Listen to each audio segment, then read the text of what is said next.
to be a teacher or a leader. I think that as we teach longer and longer and longer, it becomes so easy to just do things the way you've always done them.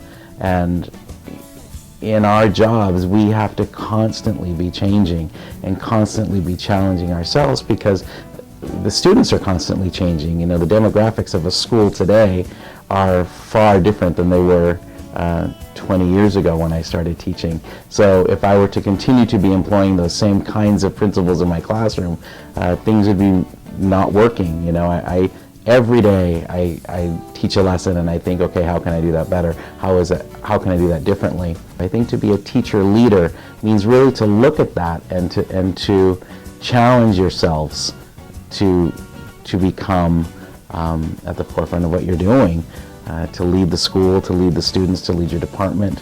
Sometimes it's even just to lead another colleague. That's a big role in education, I think.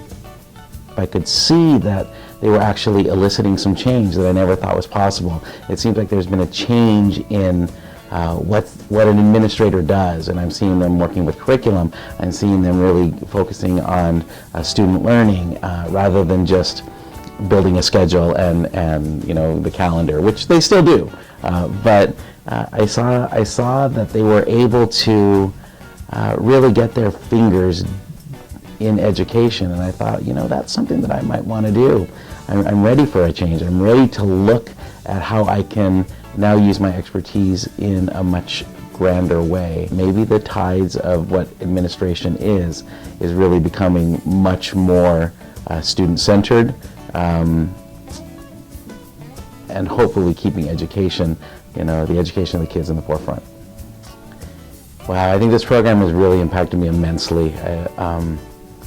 I kind of think it kind of goes back to that question that we were talking about challenging yourself and really looking at the issues differently. But this program has really caused me to do that. I feel like my brain is almost like a lens, and what this program has done is really caused me that lens to open, and I'm seeing so much more and seeing things through so many more different perspectives that when I go back into my classroom or back to my school or back to a principal's advisory committee meeting, I feel like, one, I have more knowledge, more perspective on what's going on.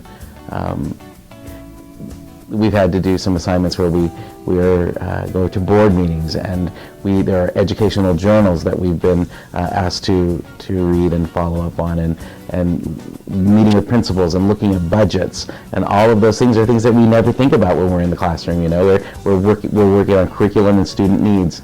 So this program has really opened up that lens and shown me a much larger picture of what it means to be an educational leadership. I'm sure that when I get in, much more involved, actually hired in that position, that lens will be open even further, and all the great knowledge that I think I have now will be minimal compared to what I'm going to need when the time comes, but that comes with experience. Educators don't go into education for the money. We go in there because we want to make a difference. We want to work with the kids, and every year I see a whole new group of kids, and every year I leave thinking at the end of the year, you know, I get to see the future. The future is passing through my classroom doors every day, and for the most part, it really makes me feel good to know, you know, the future looks bright.